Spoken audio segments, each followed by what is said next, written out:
Hello guys, good morning. তো আজ সকাল সকাল মা তাড়াতাড়ি পুজো দিয়ে ফেলেছে, আর বাবাও চলে এসেছে স্কুল মাঠ থেকে। মানে আমাদের স্কুল মাঠে বাবা প্রত্যেক দিন যায়, ওইখানে জগিং করে আসে গিয়ে। আর এই দেখো, এই পুরো প্যাকেটটা বাবা এনেছে জুলির জন্য নাকি। দেখো গাইস, বাবার দোকানে আরো আছে এগুলো, ওগুলো আরো দুটো কুকুর আছে দোকানে, ওগুলোর জন্য। তো আসার সময় বাবা পুরি সবজি এনেছিল। তো খেতে আমি এখন স্নান করতে যাব। তো স্নান টান করে এখন চলে এসেছি পুরো ফ্রেশ হয়ে। আর আজ তো আমি চলে যাচ্ছি আগরতলা। তো এখন মোটামুটি ঠিক আছে, বাট মুখে আরো বেশি পরিমাণে পিম্পল উঠে গিয়েছে। যাই হোক, তারপরও ঠিক আছে, কি আর বলবো বলো। আর এই দেখো, ভাত খেতে এসেও আমাদের দুষ্টুমির আর শেষ নেই গাইস। দেখো, তো দেখি মা আমার জন্য ভাত তরকারি সব প্যাকিং করে ফেলেছে আমাকে দেওয়ার জন্য। আর বাবাও এখানে ভাত খেয়ে ফেলেছে, আমি আর ভুনু খাচ্ছি এখন। আর ও মোবাইল ছাড়া ভাত খেতেই বসে না।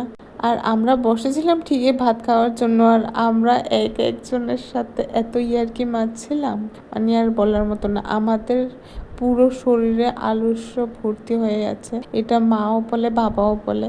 সত্যি কথা বলতে এটাই ঠিক। তো মা ফাইনালি ফ্রি হয়ে গিয়েছে, কাজটা শেষ করে চলে এসেছে। মা এখনো ভাত খায়নি, বাবা আসলে খাবে বলছিল। তো আমি এখন পুরো রেডি হয়ে গিয়েছি ভাত টাত খেয়ে যাওয়ার জন্য। আজ আমি দুপুরে ট্রেনেই যাচ্ছি, দুটো ট্রেনে। আর এই দেখো, ভুনু সাইকেল চালানো শিখে গিয়েছে এখন পুরো, বাট আমি শিখতে পারিনি এখনো। বাবা এতবার ট্রাই করেছে, কিছু করার নেই, ভুনু থেকেই শিখতে হবে। তো বাবাও তো চলে এসেছে আমাকে নিয়ে যাওয়ার জন্য। তো এখন বাবার সাথে যাব স্টেশনে। আমি ছাতি নিতে ভুলে গিয়েছিলাম, তাই ভুনু এসে আমাকে ছাতিটা দিয়ে গিয়েছে। তো যাওয়ার সময় স্টেশনের ওইখান থেকে বাবা কিছু শুকনো খাবার নিয়ে দিয়েছিল আমাকে, ওইখানে গিয়ে খাওয়ার জন্য সকালে আর সন্ধ্যার সময়। তো স্টেশনে গিয়েছি, স্টেশনে গিয়েই মাত্র আবার ব্লগ স্টার্ট। আমাদের লতিকের সুন্দরী আর কলাপাতা এসেছে, আমরা একসাথে যাচ্ছি। ঋত্বিকা তো কলকাতা গিয়েছিল, ও চলে এসেছে। তো এখন আবার নতুন করে কলেজ জয়েন করবে আমার সাথে। আমি ওর থেকে বেশি বন্ধ দিয়েছি কলেজ। তো আমরা ট্রেনে সিট পেয়ে গিয়েছি তিনজন একসাথেই।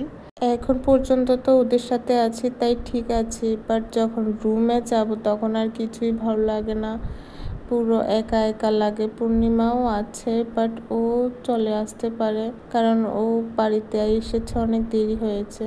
তো উদয়পুর স্টেশনে অনেকক্ষণ ট্রেন দাঁড়িয়েছিল, কারণ এখান থেকে ট্রেন ক্রসিং হচ্ছিল, সাবরুমের যে ট্রেনটা যাবে ওইটা। আর আজ তো এত ভিড় ছিল, যাই হোক 1 নম্বর প্ল্যাটফর্মে ছিল, তাই বেঁচে গিয়েছি। তো চলে এসেছি রুমে। টাটা।